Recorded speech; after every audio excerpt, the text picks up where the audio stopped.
I think one of the first things that people often do is they think, when they're thinking about video, they're thinking visual. And so really a good video starts with a good script. So when I'm producing a video, and in fact, any of my peers, we start with what's the message? What's the thing we want to say? And so we're working on the words first. What are the key messages that you intend your audience to consume or that you want them to know? And you worry about what the pictures are going to be afterwards. So often people think media first, or they think visual first when they're thinking about video. And that will make the job really complicated, because it's easy. These days there's so many different places to source great pictures and great video, or go shoot your own. But if you don't have the structure or the blueprint for that, you can just get lost on the picture side of video and never get anything produced. So really the first mistake is, as I say, thinking visual and not thinking about the story or the soundtrack. And that's how every film and every professional piece of work you've seen that's video, people write the words, they write the story first, and then they figure out what the pictures are going to be. So the other one that often, especially like if you're in the marketing business or instructional or coaching, is that people forget that video is a heart medium, not a head medium. So in other words, it works really well at, pushing emotional buttons or reaching people on an emotional level.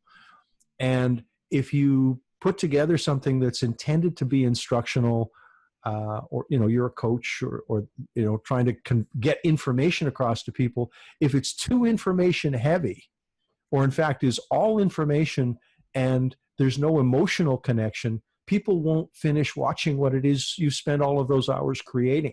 So video is more about communicating on an emotional level than a factual level. If you've got a lot of factual information, you need an ebook, you need a brochure, you need print material to accompany the video. But video needs to be first and foremost. That's when you watch a film. How is it reaching you? It's reaching you on an emotional level. I think the other thing that that helps in here from a marketing standpoint is, in order to do that, because you don't necessarily want to make people cry, but what you need to think about is how can you entertain while you inform or communicate. There's got to be some fun in what you put together. So tell some stories, anecdotes. If you can make people laugh, that's great too. But basically think that you're really in the entertainment business as much as you are in the information business. The other two mistakes really that are big, these are the things that I think are most common. There's lots of mistakes obviously, but is making videos more complicated than they really need to be. Because video is a really sophisticated medium, you see this when amateurs get their hands on things like PowerPoint.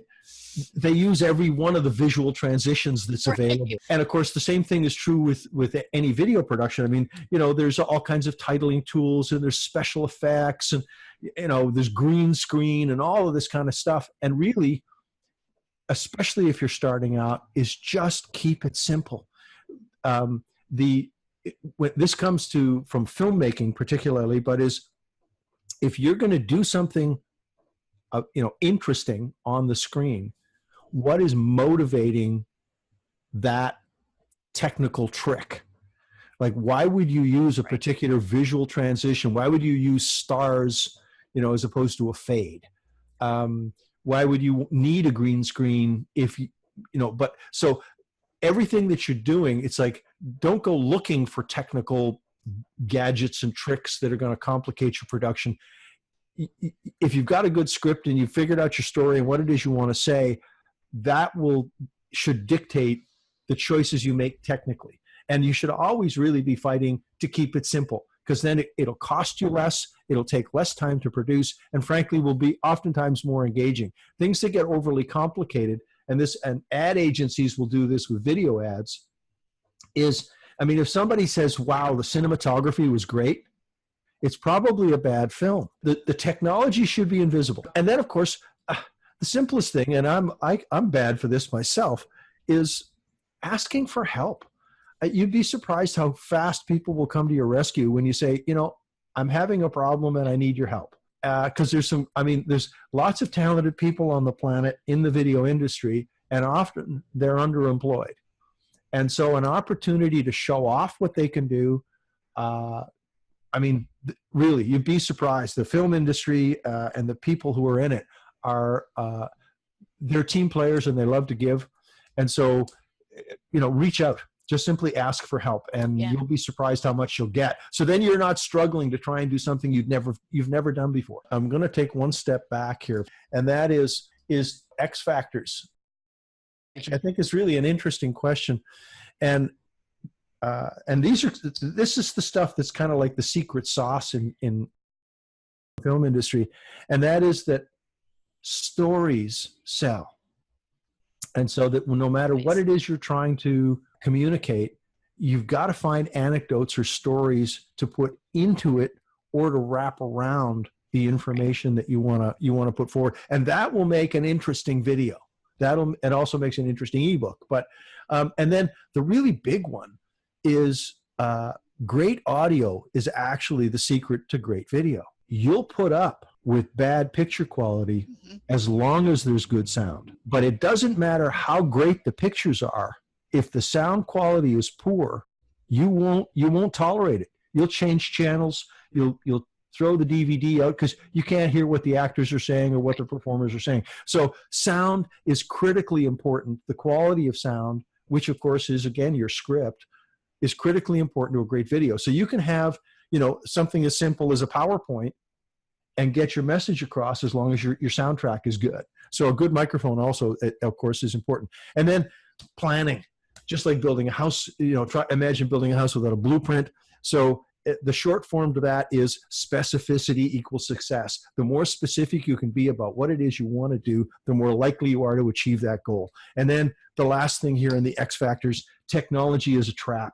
There are way too many gadgets in our business, way too many special effects, hundreds of different cameras and microphones, and you can just get lost in that, and lots of people do.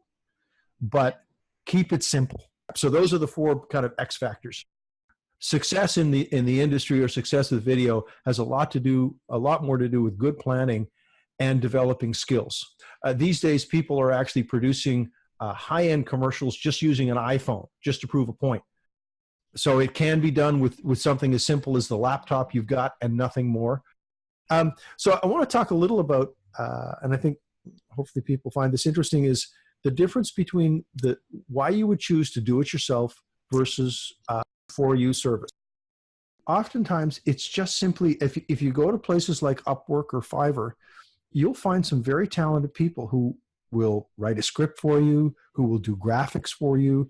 If you don't have an expertise as a writer, as a shooter, as an editor, oftentimes you are better off to simply, you know, go to Upwork or Elance or Fiverr and shop around, and you'll be surprised how really the question is, what's your time worth? You know, as an example, I was working on a website and we were having trouble with a particularly nasty piece of programming, and I posted the job. And believe it or not, I found a guy in Venezuela who was an expert in that particular piece of software.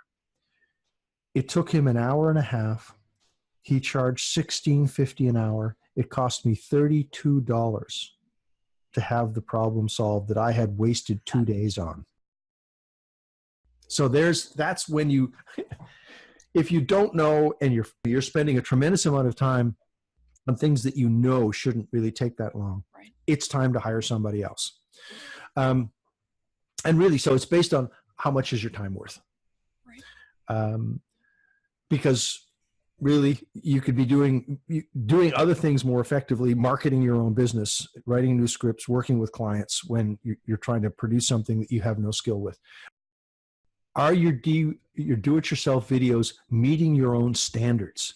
If you try to do it yourself and you put the thing together and you realize that you really wouldn't want to put your name on it, that don't like the way it looks, you know, you realize you just haven't done a good job. It's probably time to bring in some other people to help you get it done. I mean, otherwise, you know, you're going to hurt your company image or your brand by delivering, substandard video. When it comes to video, everyone is an expert. Anybody in North America has been, subject to, witness to the world's best television all their life. You're watching Miami CSI, 45 minutes of television rolls by. You've just watched over $1 million worth of product roll past you. Right. So to start trying to compare and people will compare your product to that high-end broadcast stuff. So all the more reason to keep it simple, because then it can look good if it's simple.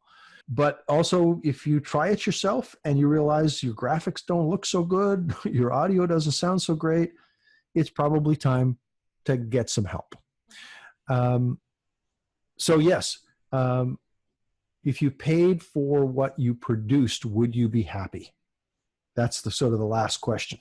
If you put your own video together, if you produced a 2-minute video and you look at this thing and you thought, well, if I had spent $2,000 to get this, would I think that I'd gotten my money's worth? So if you're not producing to your own standards, time to get help.